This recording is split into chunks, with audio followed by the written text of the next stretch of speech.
าพที่เราเห็นนี่ก็คือภาพผู้หญิงคนหนึ่งซึ่งเป็นผู้หญิงสาวคนลาวพี่น้องที่ที่กำลังขยันใส่กับงานอยู่เทิงเวทีมวยโอ้เราเห็นอยู่ในโลกโซเชียลกำลังเป็นที่ฮือฮาที่สุดของนางสาวหญิงสาวคนลาวพี่น้องที่เอาใจใส่มุ่งมั่นใส่กับงานมวยซึ่งเป็นทั้งเอื้อยและก็เป็นทั้งโคชเราเห็นการให้สัมภาษณ์ของสื่อทางการไทยสัมภาษณ์2เอื้อยน้องระหว่างนางสาวดาริกาและเพชรน้ำโขงที่ขึ้นชกมวยไฟล์สุดท้ายเอาชนะคู่ต่อสู้ได้แล้วก็เป็นที่ฮือฮาที่สุดของงานนี้เพราะว่าก่อนจะมีผลสำเร็จในงานนี้ก็เนื่องมาจากน้องนางสาวดาริกาซึ่งเป็นเอื้อและเป็นโค้ชที่เอาใจใส่และมุ่งมั่นหาวิธีแก้ไขหาวิธีช่วยผลักดันให้กับเพชรน้ำโขงกลับมายืนอยู่จุดนี้จนได้พี่น้องเราเห็นอ่าในโลกโซเชียลเนาะกำลังฮือฮาก็เลยอยากให้พี่น้องได้เข้ามารับชมผลงานของหญิงสาวลาวตัวเล็กๆซึ่งกำลังพลเด่นในเวทีมวยพี่น้องอยากให้ทุกคนเข้ามาเบิ่งคลิปนำกันเลยก็คือเอ้ยสาวเขาเป็นเอ้ยดาริกาผู้ดูแลค่ายแล้วก็เบิ่งเกี่ยวกับอยู่ในค่ายเป็นเดี๋ยวนี้ก็เป็นโค้ชนำ เป็นโค้ชด้วยแต่คุณพูดถึงเขามากเลยนะโอเคงั้นผมอยากจะขอถามดาครับเป็นไงบ้างครับรู้สึกว่าก่อนหน้านี้เพชรน้ำโขงก็แพ้หลาย ๆ ไฟท์จนหลาย ๆ คนก็คิดว่าจะไม่ได้กลับมาแล้วทำไมยังเอาเพชรน้ำโขงกลับมาครับมั่นใจตรงจุดไหนครับอ่าโดยที่จริงแล้วนะหลังจากไฟล์ล่าสุดในวันของเพชรน้ำโขงช่วงเดือน2วันที่7เดือน2นี่ทางวันลุมพินีก็ได้ท้าบทามขึ้นรายการให้เฮาในเดือน5ของปี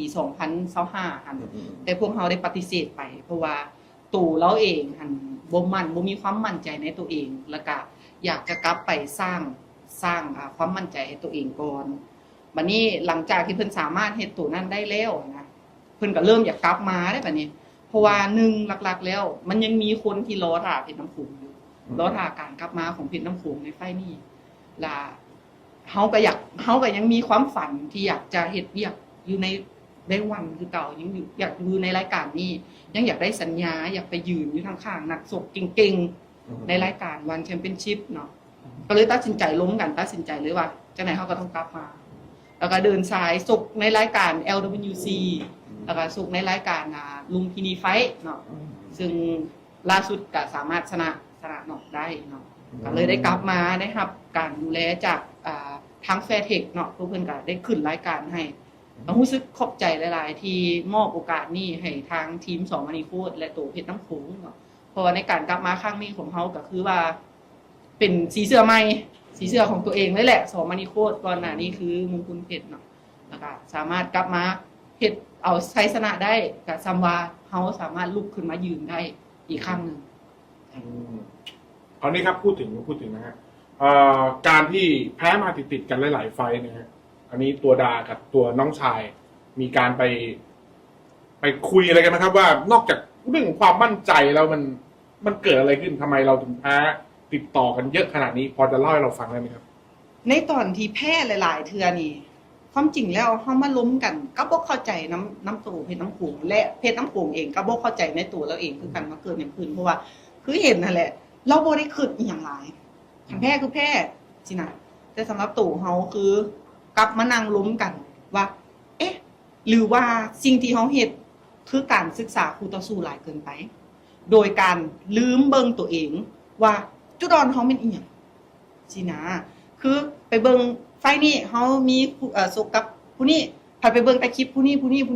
โดยลืมไปเบิ่งคลิปของตัวเองฮู้จักคู่ต่อสู้บ่ฮู้จักตัวเองแพ้ 100% ถ้าเกิดว่าเฮาฮู้จักตัวเฮาเองและฮู้จักคู่ต่อสู้มีสิทธิ์ชนะหลายกว่า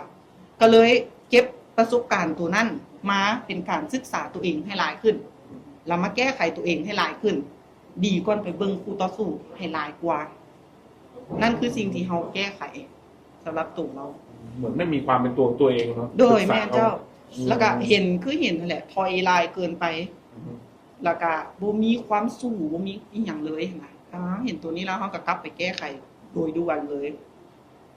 อย่างในไฟล์นี้ครับดาบปรับแผนปรับสไตล์การชกปรับความเป็นตัวเขาอย่างไรบ้างครับ สิ่งที่เฮาโฟกัสเลยก็คือที่จริงนะเอาตัวเรากลับคืนมาของไฟล์แรกที่เคยซกกับ BM คือการหิวกระหายความสนัดอันนี้คืออย่างแรกที่เฮาป้อนให้ตัวนักกีฬาว่าเฮ้ยเฮาต้องหิวกระหายจุดๆนี้เฮาต้องกลับมายืนอยู่จุดเก่าให้มันได้ แล้วถามว่าปรับอย่างไรบ่กับบ่ได้ปรับหลายแค่บอกให้เดิน แล้วก็มีเฮาได้เรียนจากครูฝึกคิกบ็อกซิ่งจากอังกฤษแน่น้อยหนึ่งเนาะก็เลยมีการเสริมลูกความไว ได้ตืมอีก ซึ่งยังจะได้ไวกว่านี้อยู่แต่ลูกนั่นคือสำคัญแฮงสำหรับเพชรน้ำโขงก็คือการออกอาวุธที่ไวขึ้น ยังขาดการตัดสินใจอยู่ตรงนี้เดี๋ยวเขาต้องได้กลับไปแก้ไขน้ำการตืมแล้วก็ออกอาวุธให้ต่อเนื่องตืมอีก นั่นเป็นอาจจะเป็นข้อที่เขาอาจจะต้องพัฒนาและปรับปรุง เจ้า ให้ ไหมล่ะ ให้มากยิ่งขึ้นนะครับคราวนี้ครับเท่าที่ผมจำได้เนาะช่วงที่เขาแพ้บ่อยๆเนี่ยเหมือนโลกโซเชียลค่อนข้างจะวิพากษ์วิจารณ์เขาค่อนข้างจะรุนแรงมาก แน่นอนครับ เราถ้าเราโดนเองเราคงจะรู้สึกแย่ผมคิดว่าถ้าเกิดตัวของเพชรน้ำโขงโดนก็คงจะแย่กันตอนนั้นเขาเป็นยังไงบ้างครับ ต้องฮิวใจกันยังไงบ้าง สำหรับเพชรน้ำโขงแล้วนะสิ่งที่เขาเฮ็ดก็คือเขาบอกเลยว่าบ่ให้อ่านคอมเมนต์อยู่ใน Facebook แต่คนที่อ่านเป็นเขาเอา โอ้รู้สึกดาวหลายคือบ่ออกเลยถ้าเกิดว่าเพชรน้ำโขงได้ไป เพชรน้ำโขงขึ้นชกในครั้งล่าสุดครั้งนี้เฮ็ดให้เพชรน้ำโขงชนะคู่ต่อสู้ไปแล้วก็เป็นผลงานอันยิ่งใหญ่ของเพชรน้ำโขงก็คือของน้องนางสาวดาริกาคนนี้พี่น้องเฮ็ดให้ความภาคภูมิใจของนางสาวดาริกาจนน้ำตาตกเพราะว่าที่ผ่านมาเพชรน้ำโขงหั่นเคยแพ้มาตลอดพี่น้องแล้วก็หลายคน FC หลายคนส่งข้อความมาเป็นคำดูถูกหลายที่สุดให้กับน้องนางสาวดาริกาที่เฮ็ดหน้าที่ตัวนี้พี่น้องจากผลงานครั้งนี้เป็นการลบคำดูถูกจนได้พี่น้องเฮ็ดให้นางสาวดาริกานี่เอาคำดูถูกดังกล่าวนี่มาเป็นแรงบันดาลใจสร้างให้เพชรน้ำโขงมายืนอยู่จุดนี้จนได้เฮาอยากให้พี่น้องเข้ามาเบิ่งอีกคลิปพี่น้องน้ำตาของดาริกาไหล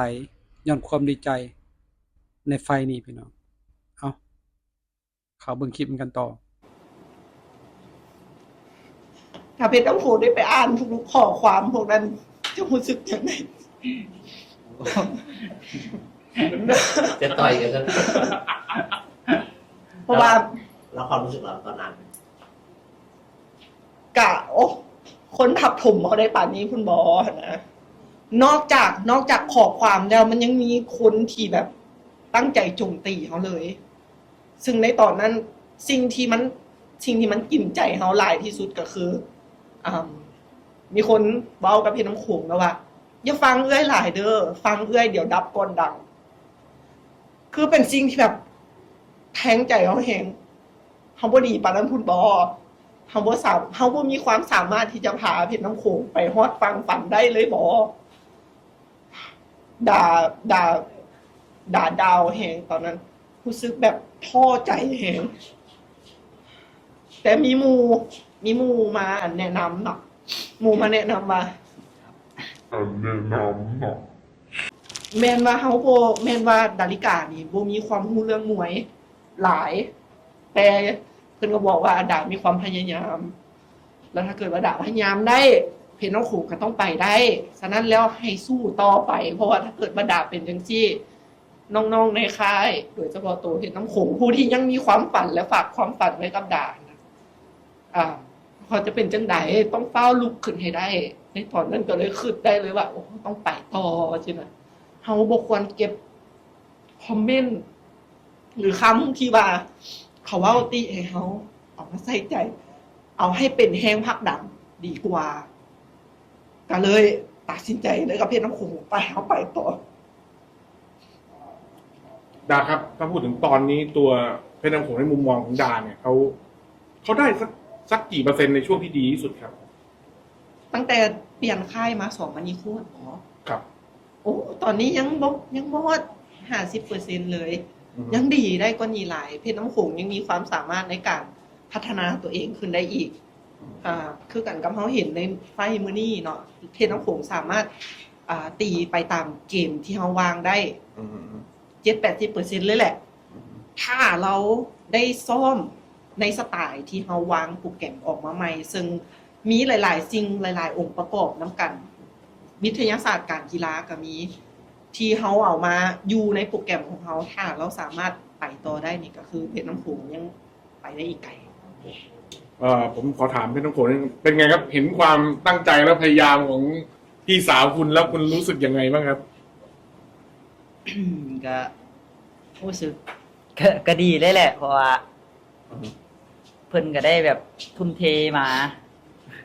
เพิ่นก็ได้ทุ่มเทเฮ็ดกับพวกเฮาน้องๆอยู่ค่ายแล้วก็เสียสละเวลาลุกมาเบิ่งช่วงเช้าก็เสียสละเวลามาเบิ่งพวกเฮาซ้อมแรงมากก็มาคุมซ้อมก็หาแบบความรู้หลายๆอย่างก็คือรู้แหละเพราะว่าเพิ่นบ่ได้รู้เรื่องกับมวยหลายเพิ่นก็ไปหาคนมามาสอนไม่แม่นั้น ดาครับจริงๆแล้วคุณก็เป็นทีมที่ยอดเยี่ยมนะเอาจริงๆแล้วทีมที่ยอดเยี่ยมมากๆสุดท้ายครับมาเป็นพื้นที่ของดาแล้วอยากจะพูดอะไรถึงแฟนๆมวยหรือคนอื่นๆพูดได้เลยครับ เจ้ากะฝากทุกๆคนที่รอถ่าเสียเพชรน้ำโขงอยู่เนาะมื้อนี้เป็นการกลับคืนมาของเพชรน้ำโขงในเวอร์ชั่นใหม่อาจจะบ่ดีเต็มร้อยแต่เฮาสามารถกลับลุกขึ้นมายืนได้แล้วก็เฮ็ดให้ทุกๆคนเห็นแล้วว่าถ้าเฮาตั้งใจที่จะพัฒนาตัวเองแล้วก็ตั้งใจที่จะกลับมายืนในจุดที่เฮาเคยยืนและไปต่อนี่แม่นเฮาเฮ็ดได้ตลอดเวลาเลยและสำหรับคนที่เคยดูถูกเนาะขอบใจหลายๆในคำดูถูกในมื้อนั้นเพราะว่าอยากให้ฮู้ว่าคำดูถูกของท่านนั่นเป็นแรงผลักดันให้เฮาไปต่อเจ้าขอบใจ ขอบคุณดามากครับขอบคุณเพชรน้ำโขงด้วยครับขอบคุณครับ